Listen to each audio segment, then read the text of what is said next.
A Wondrous Day, everyone. We are the group 2, and as for today, we are going to dive through to the whole chronicle of the chapter 11 entitled Managing Labor Relations, and we will be discussing some important and pivotal matters under these parallels, landscapes, and also how things actually work inside management of labor relations. But above all, I am going to present to you first our learning objectives for today's discussion. We have here first one in the list, the role of labor unions in organizations.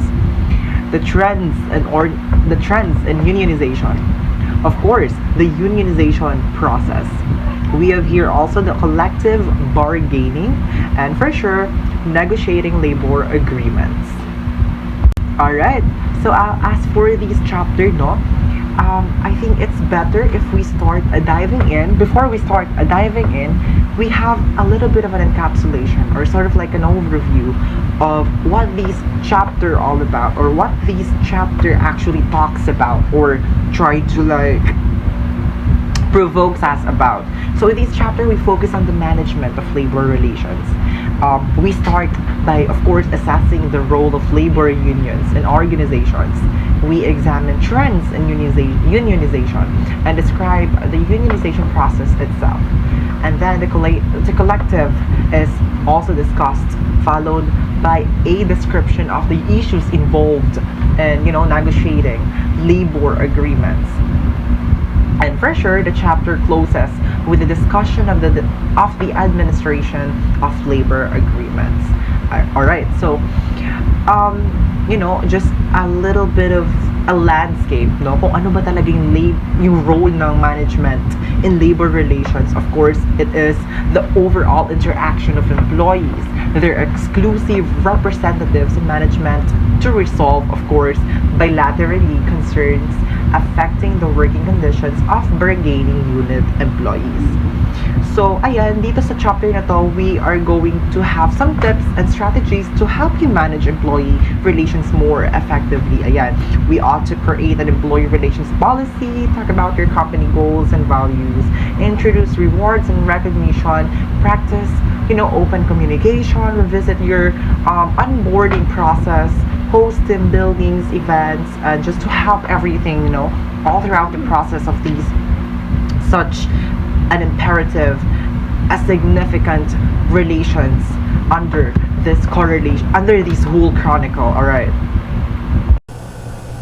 So for this video reporting, I will present the role of labor unions in organizations. Let's first define what is labor relations.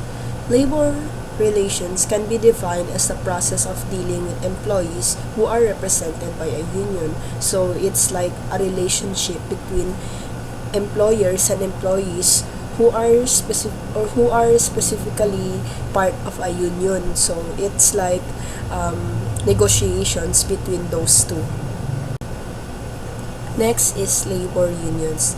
It is a legally constituted group of individuals working together to achieve shared job-related goals, including higher pay and shorter working hours. So, ito yung mga employees na ginugrupo ang sarili nila and merong specific numbers para matawag siyang union. So, as mentioned, ito yung nag-workforce or nag-work sila together para magkaroon ng negotiations for betterment sa kanilang conditions in work, such as mas mataas na sahod or di kaya mas maiksi na working hours. So, example ng labor union is group of teachers. Halimbawa yun. Pwedeng may name sila, halimbawa Federation of Teachers. Itong union na ito is makikipag-negotiate sila sa organization or sa school or di kaya on behalf of teachers to secure better salaries and limit class sizes. So, pwede silang mag-come up ng ganung name, ng ganung group at ganun na goal para sa kanila. Next one is collective bargaining. It is the process by which managers and union leaders negotiate acceptable terms and conditions of employment for those workers represented by unions. So, kapag nangyayari ang negotiation, kailangan mag-meet ang both parties sa middle. So, ano bang example nito? Like, kanina sa na-mention ko sa mga teachers, kapag nakipag-negotiate sila ng higher pay, mag-propose sila ng halimbawa 10% increase of salaries. Kung masyadong mataas yun para sa school or sa management, pwede silang bargain for like 8%, 7%. So kapag between doon, halimbawa 7%, okay ang both parties, pwede silang mag-come up ng conclusion na doon tataas sa 7% tataas yung salaries ng mga teachers. And pwede ring may additional benefits pa silang makukuha kapag nag-approve ang management. Although collective bargaining is a term that technically and properly is applied only in settings where employees are unionized, they are likely to be labeled employee relations rather than labor relations. So for the next slide is the historical development of unions. The earliest unions in the United States emerged during the Revolutionary War. Tinatawag nila itong crafts union. So, itong crafts union, specifically may mga nito sila, common grounds or specific skilled jobs. Mostly mga shoemakers ito sila. So, nung na-introduce na ang unions, nag-grow hanggat sa nagkaroon ng first major unions.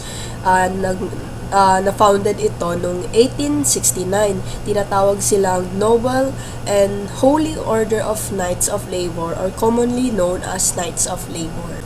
Ang Knights of Labor, malaki talaga yung goal nila. Very wide. Halos masyadong malaki yung organization nila na employ sila ng employ sa kanilang union until nagkaroon sila ng turning point sa meeting nila sa Haymarket Affair in Chicago in May 4, 1886. Dahil dito sa accident na ito, nagkaroon ng bad image yung kanilang organization or yung union nila, and eventually nasira itong pagsasamahan nila kasi for the reason that yung mga goals nila and merong iba't ibang beliefs and benefits na gusto na makuha ng mga bawat members, and dahil doon nagkaroon ng malalaking conflict at meron ding mga political and economical concerns na hindi sila nagkasunduan dahil doon. Even as the Knights of Labor Union was dying, however, its replacement was already getting stronger. Ito na yung American Federation of Labor or AFL. Sa federation na to or itong union na to, mas nag-focus sila sa pag-improve ng working conditions and better employment contracts rather than getting involved in legislative and political activities. So, mas tone down ang goals ng AFL compared sa Knights of Labors. Itong American Federation of Labor, founded siya by Samuel Gompers. However, may cons din or may mga haters din itong American Federation of Labor. Number one, yung reason is exclusive membership. Ang reason nito is ang AFL nagfo-focus lang siya sa mga skilled craft persons o mga workers, and na-exclude yung mga unskilled workers, mga women's and mga minority groups. And moreover, focus lang sila sa practical gains ng kanilang goals. So, wala talagang activism or nag-avoid talaga sila ng mga political concerns, and focus lang like I said, focus lang talaga sila sa better wages and working conditions. So, parang sa ganito, na lilimit yung broader social and political reforms na kailangan sa system ng worker exploitation. Another one is na-mention din is merong merong na buo na group which is ang tawag sa kanila is Industrial Workers of the World or IWW. Ginaview nila ang AFFL as very conservative, like sabi ko nga, exclusive masyado yung dating ng AFFL. So, nagkaroon sila ng parang fight or negotiations or whatsoever kasi nga hindi sila happy sa federation na ito. Pero, ang nangyari din after nun is yung mga leaders, mga IWW leaders or IWW leaders ay na sent din for prosecution for treason and jailing of most of its leaders. Involved ito in World War I. Another important early union was the Congress of Industrial Organizations or CIO, which focused on organizing employees by industry regardless of their craft, skills, or occupation. So, ang CIO, may ibang approach sila by organizing workers and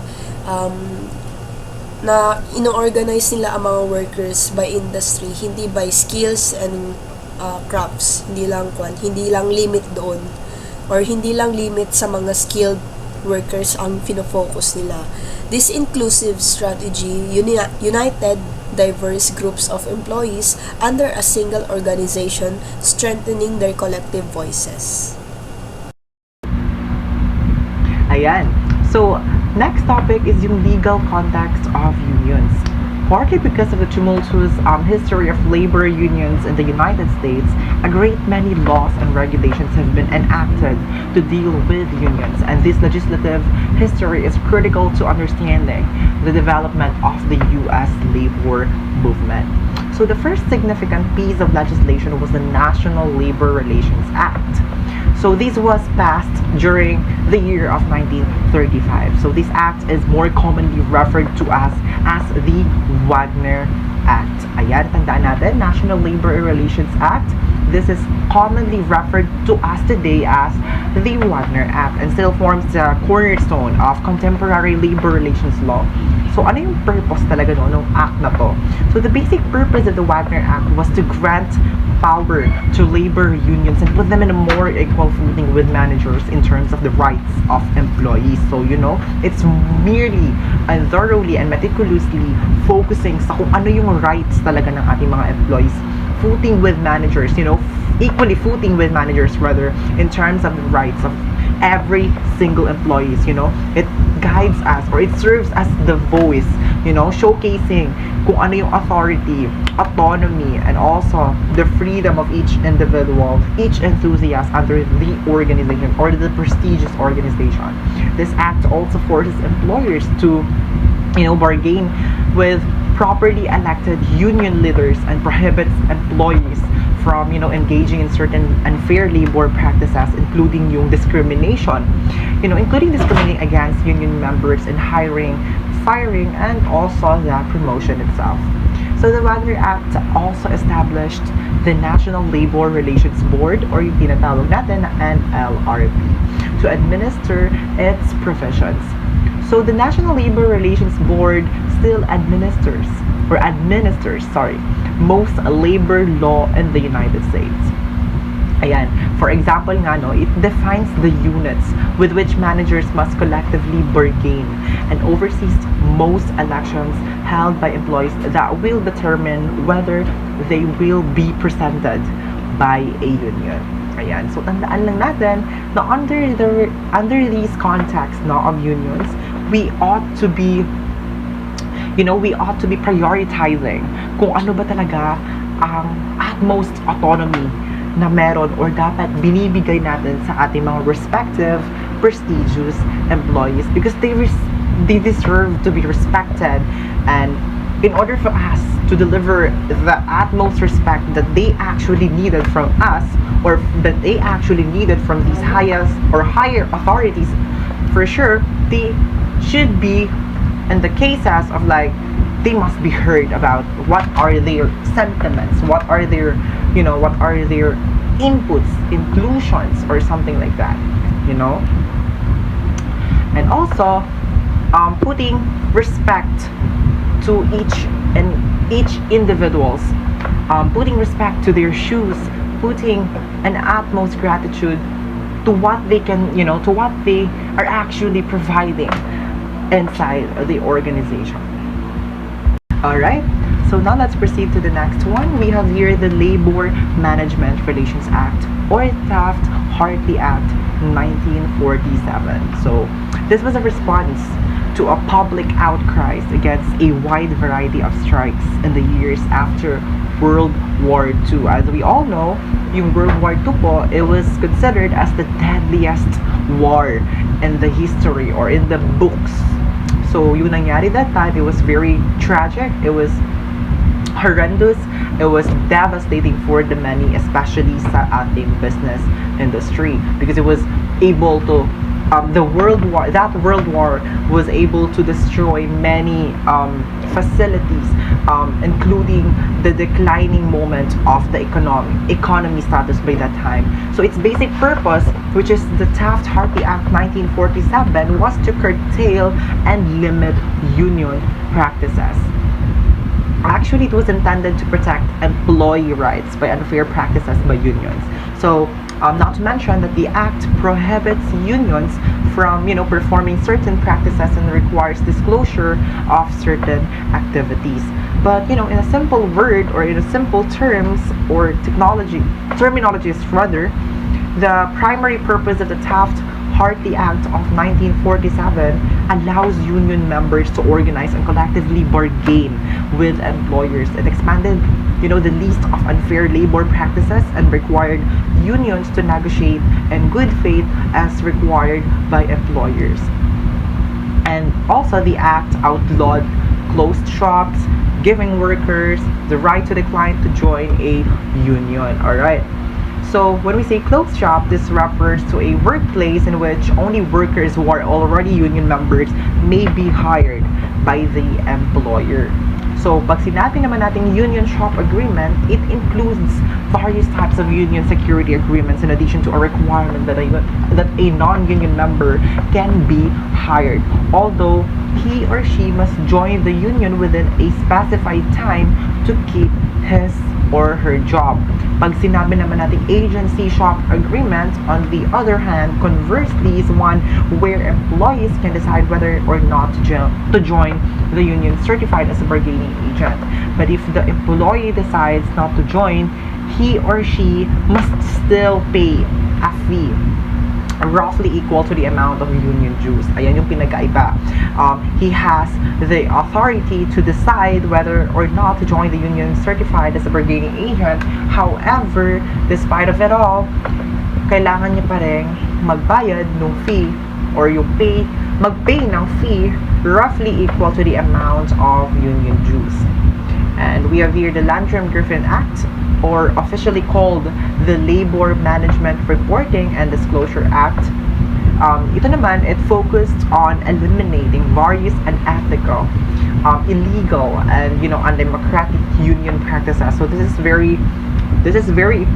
actually very significant because it's more of like omitting yung every unethical and erroneous and democratic union practices that involves yung mga deserves to be omitted in the long run. Alright, so as for the union structures, all organizations have their own unique structure, and so do large labor unions. However, we must be aware of the undeniable fact, or the undeniable core of this landscape, that the most unions have some basic structural characteristics in common. The cornerstone of most labor unions, regardless of their size or whatever it is the local union, more frequently referred to as a local. So as by the definition, locals are unions organized at the level of a single company, plant, or small geographic region. So each local union has an important elected position. So ito yung tinatawag nating shock reward or an elected position in a local union. It is a regular employee who functions as a liaison between union members and supervisors. If you do mind what is liaison functions, or what does liaison functions, it is when making contacts with people outside of their area of responsibility, both inside their organization and outside the world at large. So being a liaison involves networking, but it is far more than just amassing the most friends on your profile. It is about linking people with resources. That's very imperative at the end of the day. Like in a nutshell, it is about linking people with resources. Continuing the report, my name is Princess Nama Kaniban Ali, and we will be continuing the topic, trends and unionization. So first, the appreciation of other trends regarding union membership, union management relations, and bargaining perspectives are the topics that we will be discussing. Union membership in the US peaked in 1964 with almost 39% of all employees belonging to unions or related organizations. Since then, unions have had a difficulty in attracting new members. So here we can say that around 2015, just over 11% of all employees were members, with only 6.7% in the private sector. So there's not much of a change present in there. So for the next slide, we have Scott Walker, a governor of Wisconsin, proposed ending collective bargaining for public employees in the state in 2011. This got a massive restrictions in the rights of public employees or public sector employees. This transformed Wisconsin into a right-to-work state. Wow. This defeated also the recall attempt. After that, he announced that he was a candidate for the Republican nomination. With that, he did not win, but his speeches as a candidate included his proposals for eliminating unions for employees of federal government, working or making all workplace right to work unless individual states votes otherwise. So, despite these continuing trends, it is unlikely that unions will disappear from the US economy. So first is we have the lack of global competitiveness. So what is the reason for this? The main reason is the high labor costs by US automakers and others, or other companies.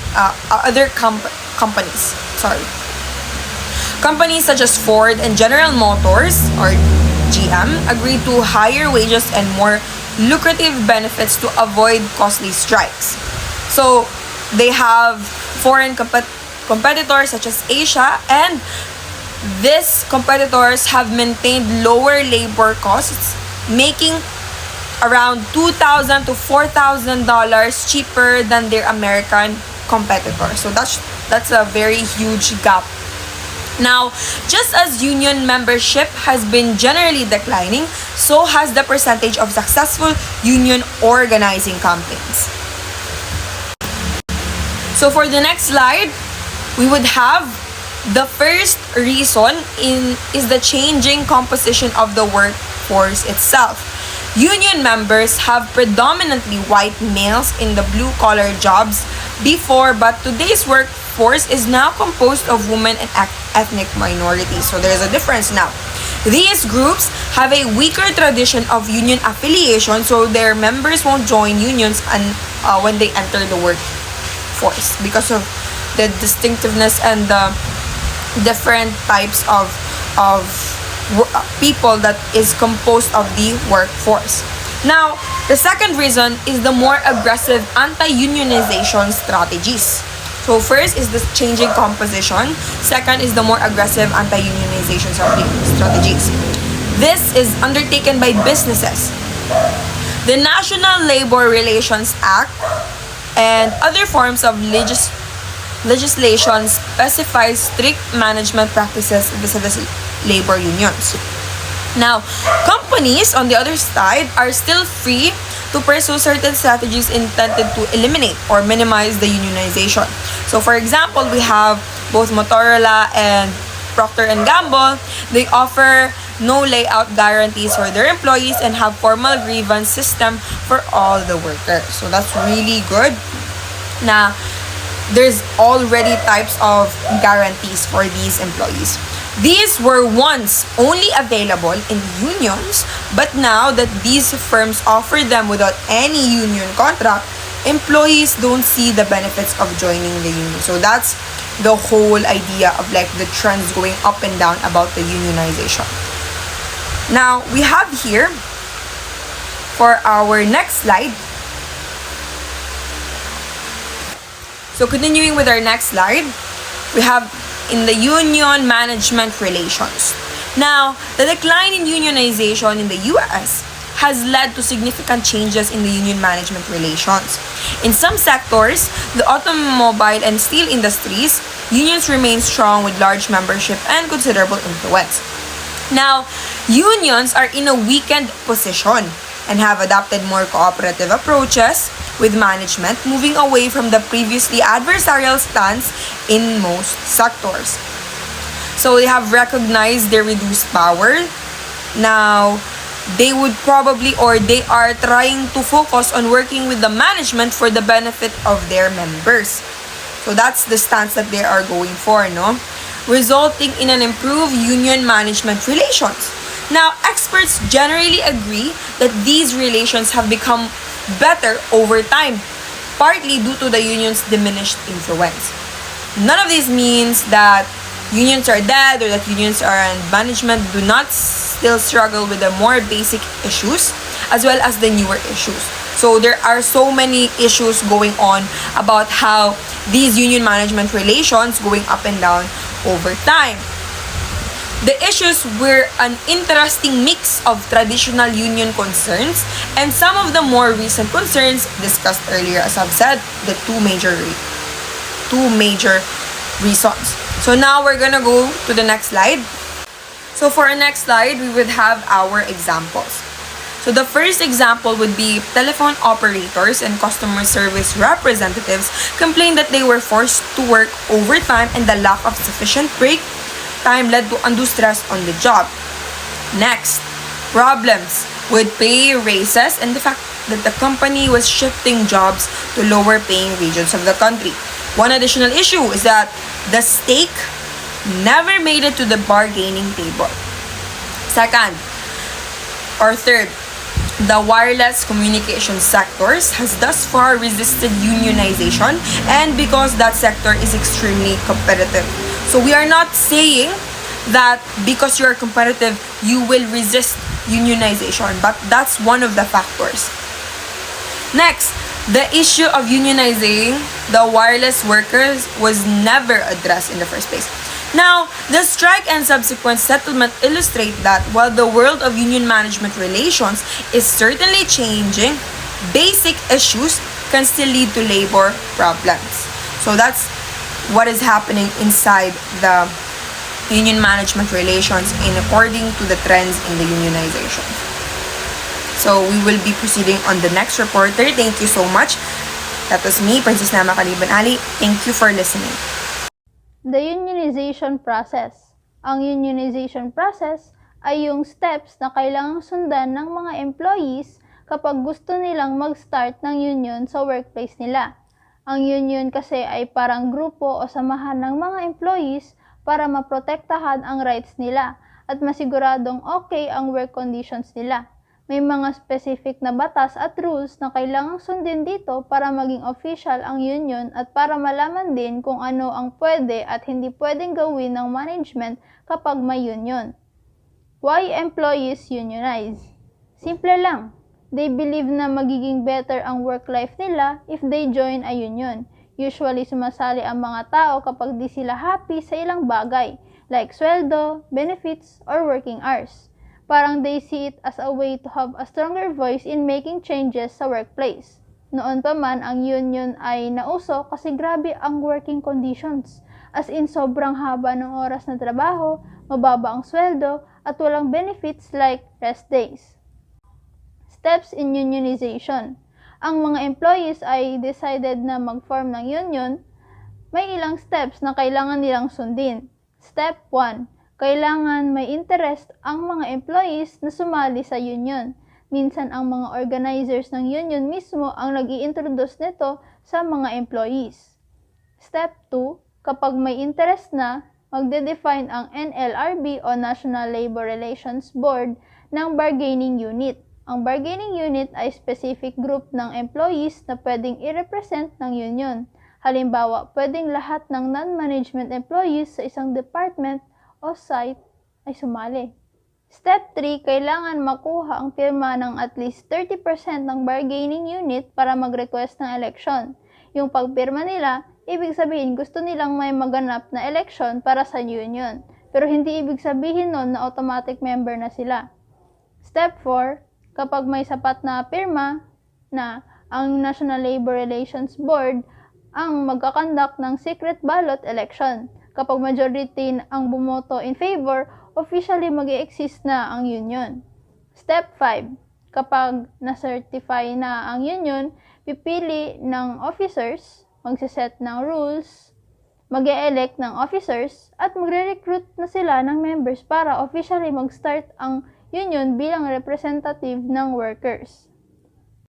Decertification of unions. Pwede bang mawala ang union? Oo. Kung certified na ang union, it doesn't mean na forever na siya. May mga pagkakataon na pwedeng mag-decide ang mga employees na ayaw na nila. Pero para mangyari ang decertification, merong dalawang conditions. Una, dapat walang current na labor contract or expired na ang previous agreement. Pangalawa, kailangan at least 1 year na silang nagsiserve as union bago pwedeng i-request ang decertification. Pagpasok ang mga conditions na ito, pwede ulit mag-sign ng decertification cards ang employees. Kapag 30% ang pumirma, magkakaroon ng decertification election. Kapag majority ang bumoto para matanggal ang union, mawawala na ang union bilang representative ng employees. Let's talk about the collective bargaining process. What is collective bargaining process? Collective bargaining is a process where a company and a labor union, a group that represent the workers, come together to agree on work conditions like pay, hours, and benefits. This process helps make sure that both the company needs and workers' needs are considered. So let's preparing for collective bargaining. To prepare, both sides gather information. The company looks at finances to see what it can afford and checks what other companies offer in similar job. The union also does its research by looking at the company's financial health and comparing agreements from other workplaces. This way, both sides have a clear picture of what's possible and what they want. When both the company and the union come prepared, it makes it easier to reach a fair deal that works well for everyone. This agreement is important because it will affect how things run for a while. Setting parameters for collective bargaining. Another part of preparing for collective bargaining is a prior agreement about the parameters of the bargaining session. There are 3 main types of topics to discuss. 1. Mandatory items. These are important things like pay, working hours, and benefits. If one side wants to talk about this, the other side must join. Number 2. Permissive items. These are extra things that can be discussed if both sides agree. For example, a union might want to have say in who gets promoted. If the company is okay with it, they can talk about it. One example was a store that agreed not to sell meat after butchers went home. This hurt the store business but they had to follow it until they changed the rule later. Number 3 is non-permissible items. These are things that can be included by law, like rules against strikes. Laws say these items can be part of the contract.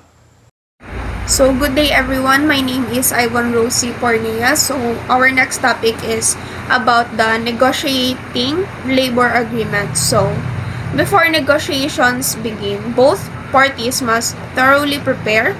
Representatives from management and the labor union meet at agreed upon time and location to reach the mutually acceptable labor agreement. So, the negotiation process can be brief or lengthy. Pwede itong umabot ng weeks or even months. Pwede siyang ganun kahaba. So, it can be also continuous or tuloy-tuloy. So, ganun yung process ng negotiation labor agreements. And then, a useful framework from understanding the negotiation process in the bargaining zone, which includes the employer's maximum limit, expectation, and desired result. So, mandatory items such as wages, working hours, and benefit must be included in collective bargaining if either parties wants to negotiate them. So, sa negotiation, pwedeng kasali dito ang sweldo ng isang laborer or manggagawa and yung oras ng kanyang pagtatrabaho. Yun yung gagawing negotiation, yun yung point ng pag-negotiate ng dalawang person, ng two parties. Yung hour of labor and then yung sweldo ng worker. So, permissive items can be included in collective bargaining if both parties agrees. For example, the labor agreement reached between team owner and the union representing baseball players in 1996 took several years to negotiate and was interrupted by a strike. So, dati, since sabi nga, continuous yung negotiation agreement, so, pwede itong magdulot ng strike, which is yung pagdi-disagree ng mga worker. Kumbaga, hihinto sila sa trabaho nila just to prove a point. Kumbaga, para maparating sa management kung ano yung gusto nilang makuha. Next is that negotiation process is complex and often lengthy. So, yun na nga, continuous. Pwede siyang magtagal ng weeks or months. So, requiring careful preparation and understanding of bargaining zone. Both parties must be aware of the mandatory and permissive items that can be negotiated. Strikes can occur if parties cannot reach an agreement. So, dito sa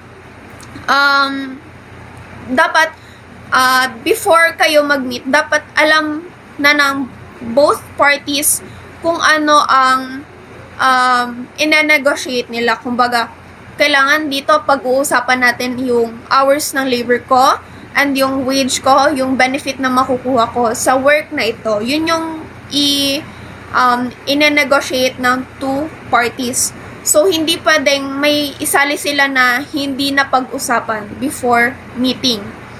Next is, if parties cannot reach the agreement, pwedeng magkaroon ng strike. Strike is not parang strike na galing sa langit. Strike is yung parang pag-disagree, pagpapakita ng mga worker na hindi nila gusto kung ano yung natatanggap nila. So, they would stop working and then, kumbaga pa, magra-rally sila para maiparating nila yung gusto nilang iparating sa management. So, next is the bargaining zone. So, if you have the book, pwede nyong mahanap yung bargaining zone, yung illustration niya. So, pwede nyo yun maging base sa report na ito. So, the bargaining zone During labor negotiation, the bargaining zone is the range of possible outcomes where both parties can find a mutually acceptable agreement. It's defined by 3 key points. So, sa bargaining zone is merong 3 key points which are the union's minimum acceptable limit, union's expectation, and management's maximum limit. So, union's minimum acceptable limit, the lowest increase in wages and benefits the union will accept without going on strike. So, dito, tataasan yung sweldo or sweldo benefits na makukuha nila para lang hindi magkaroon ng strike or rally sa isang management. So, dito parang ibibigay kung ano yung sa tingin ng management na ibibigay nila sa mga worker para hindi sila magalit or ma-disappoint. So, next is the union's expectation, the ideal increase the union hopes to achieve. So, sa bargaining zone, meron talagang gustong makuha, meron gustong goal na makuha yung union. Kumbaga pa, let's say, sa tindahan, yung owner and yung customer. So, sabihin natin yung customer is bibili siya ng isang kilong sibuyas, which is, sabihin natin is 100 ang kilo. So, ang ine-expect niya na ibibigay ng owner na presyo is 80 pesos. Pero, ang sabi ng owner, 90 lang po ang kaya kong ibigay na discount for you. Yun lang yung kaya kong ibigay kasi pag nag-exceed pa or mas bumaba pa sa 90s, malulugi na sila. Magkakaroon ng effect yun sa management. So, ang goal ng union is makakuha ng 80 pesos while the management can only give 90. Kasi malulugi na sila kapag binigay pa nila ng mas mababa. So, yun yung expectation, yun yung goal ng union. Next is the management maximum limit. So, yung maximum limit, kagaya ng sabi ko kanina, the highest increase in wage and benefit management is willing to offer. So, ilagay ulit natin dun sa example ko kanina.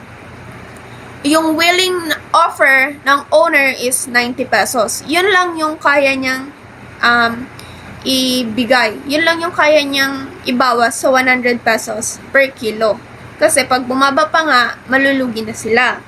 Next is both parties should be prepared to compromise and work hard to reach an agreement.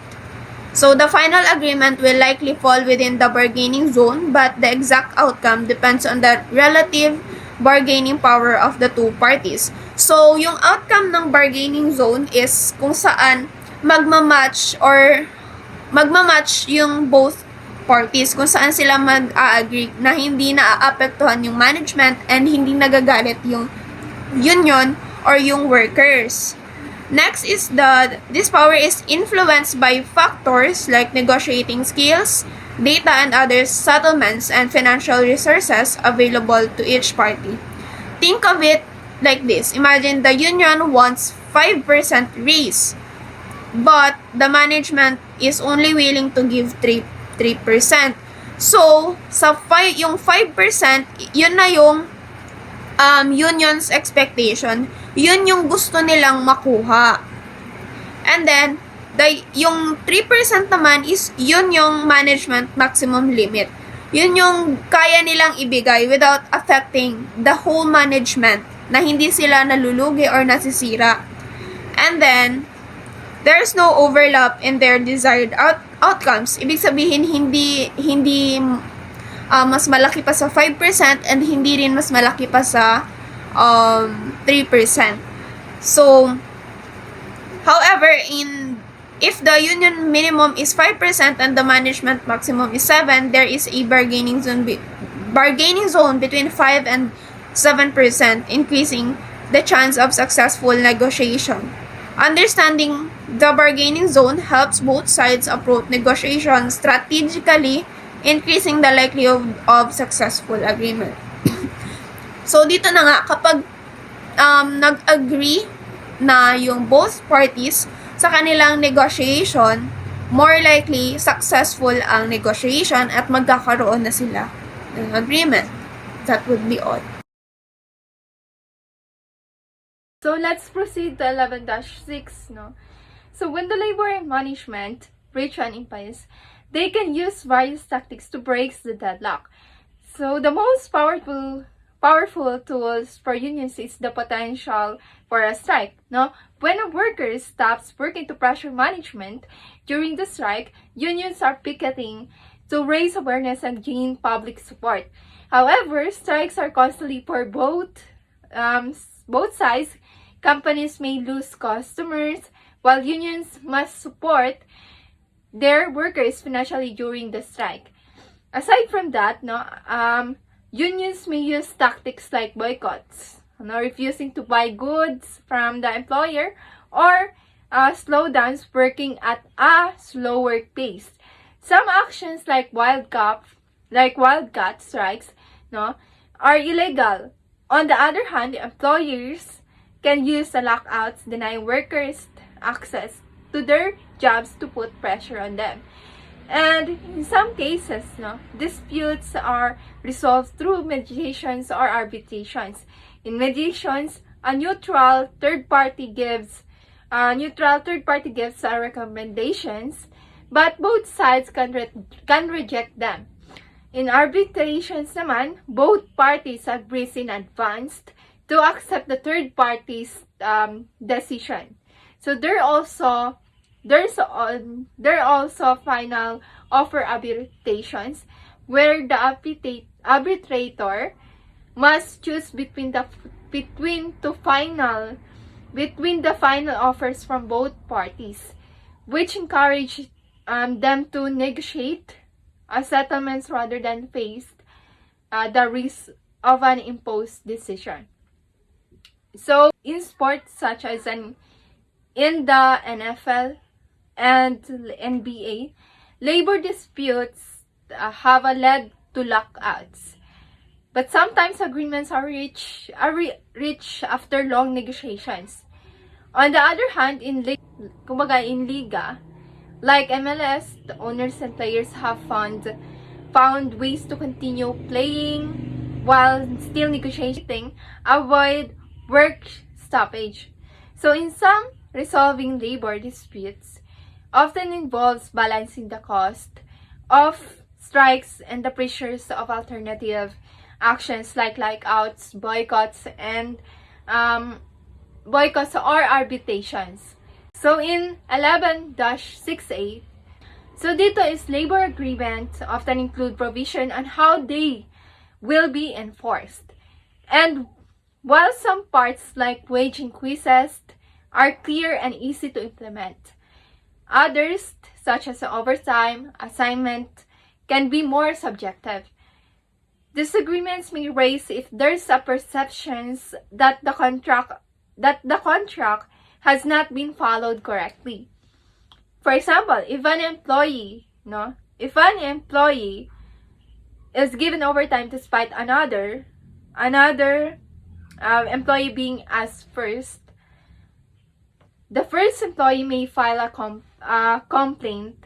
The complaint is usually taken to the union shop steward, who will assess the situation.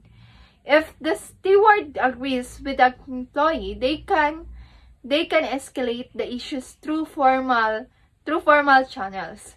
So, which could include mediations or arbitrations. Possible resolutions may include resigning the overtime or compensating the employee in other ways. Let's proceed to the next slide. Labor unions in the 21st century. Labor unions in the U.S. have traditionally focused on workplace issues like wages and job security. But now, they're also addressing new challenges such as replacement source of labor workers who are not part of the traditional workforce but are competing for jobs. And there are two concerns: prison labor and community jobs by inmates. So prison labor, inmates often work very low pay, which unions fear doesn't prepare them for the life outside prison, and takes jobs from the community, increasing unemployment and crime. Number 2 is community jobs inmate. Doing paid community work like firefighting also reduce job opportunities for non-inmates, raising concerns among unions. Contingent workers. U.S. unions emphasize the significance of contingent workers who are considered independent contractors or self-employed laborers under U.S. labor laws. In 2005, 4.7 million contingent workers, accounting for 4% of the workforce, were unprotected by most employment laws, a problem expected to worsen as more organizations adopt contingent workers. Organized laborers has a vested interest in opposing potential replacement laborers, despite concerns about social costs. Despite this, U.S. labor unions have formed coalition with community groups against prison labor and overseas job exports, gaining credibility as guardians of middle-class jobs. They focus on the social implementation of these practices, but have more to lose than others.